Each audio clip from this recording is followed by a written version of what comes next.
Жылы матур җәйге иртәләрдә таң белән торып килеп, инде меңнәрчә кабат ураган таныш кырларга карап хозурланырга ярата Сармашбаш авылы егете Раушан Гыйниятуллин. Җир, тук башаклар исен бернинди затлы хушбуйларга да алыштырырга теләми ул.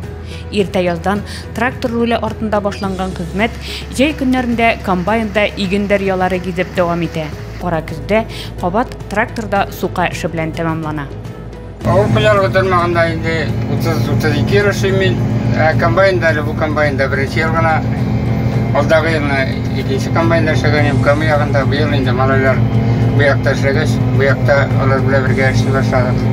Ике малай янында. Алар белән эшлибез бергә. Җайлы бик рәхәт алар белән батылса. Йөгереп киләләр тизрәк, ремонтлашырга миңа, парапла йөриләр мине. Алар буга җиңел миңа эшләргә. Алга таба да исән булсак, эшләргә исәп бар әле. Быел уңышлар әйбәт, җирне әйбәт чыга. Эшләргә була. Раушан Гыйниятуллин Зәй районының Сармашбаш авылында туып үскән егет. Бирдә ул үз гаилә учагын тергезгән. Хәзер 4 бала атасы. Кече яшьтән кыр эшләрендә катнашып үсү аңа мәктәпне тәмамлауга, Зәйнең урта һөнәри белем бирү техникумында механизаторлык һөнәрен үзләштерүгә юл ача. Шул рәвешле бу һөнәрдә 32 ел вакыт узган. Соңгы 2 елда ул уллары Динар белән Айнурга кушылып комбайнда иярли. Әти механизатор булып эшләгәнгә инде без яшьтән тракторда утырып үстек, эшләдек. Өйрәтте безне эшләргә, шуңа күрә дә инде хәзер үзебез комбайннарда эшли башлагач, әтине дә үзебез янына чакырып бергә эшлибез хәзер. Без Гыйниятуллиннар династиясе, әти, мин, абыем, шу бергә эшлибез. Бергә эшләү рәхәт инде. Бер-беребезгә булышабыз, ватылсак, нитсәк, тиз генә бетерүне бер-беребезне карап, караштыргалап, ясап торып, эшләп, шулай эшлибез. Эштән арып кайткан гаилә башлыгын капка төбенә чыгып, тормыш иптәше Алсу, кызы Камилә каршы алалар. Шулай көндә эш ир-егетемне басудан тәмле ризыклар әзерләп кызым белән каршы алабыз.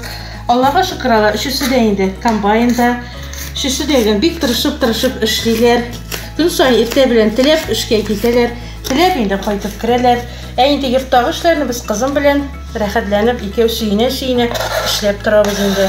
Раушан Гыйниятуллинга гаилә башлыгы буларак шәхсән зур тормыш сынаулары үтәргә туры килә. Алар авылдашы Алсу белән өйләнешкәч, төп нигезгә 1998 елда яңа йорт салып керәләр. Матур йортта кинәнеп кенә яшәгән мизгелләрдә 2016 елда бәхетсезлек очрагы сәбәпле йорт каралтык куралары яна.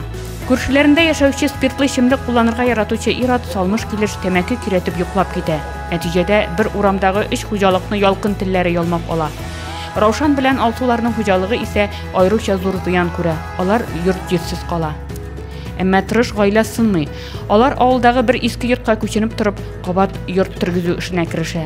Ләкин тагын бер сынау сагалый аларны. Яңа йортка керү теләкләре зур булу сәбәпле Гыйниятуллиннар газ куштыру өчен йортка документ рәсмиләштерәләр. Хөкүмәттән килүче ярдәм акчасы йорт кулланылышка кертелү сәбәпле яртылаш кына алынган килеш кала. Гыйниятуллиннар киң күңеллекләре белән дә аерылып тора.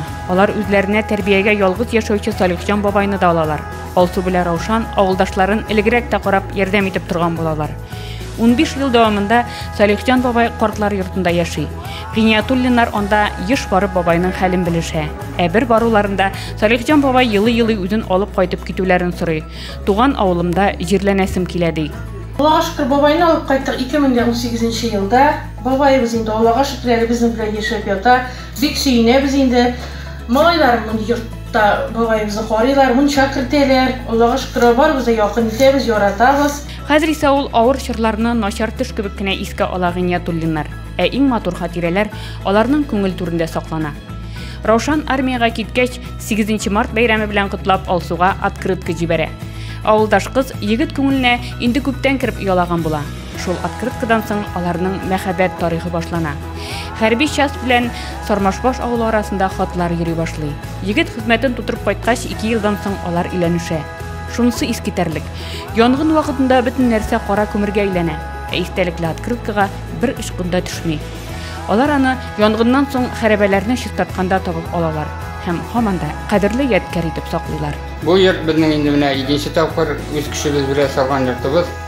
Шушында матур итеп хәзер бергә яшәп ятабыз.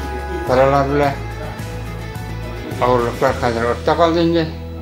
Сәламәтлек бирсә, Аллаһ Тәгалә яшәргә инде.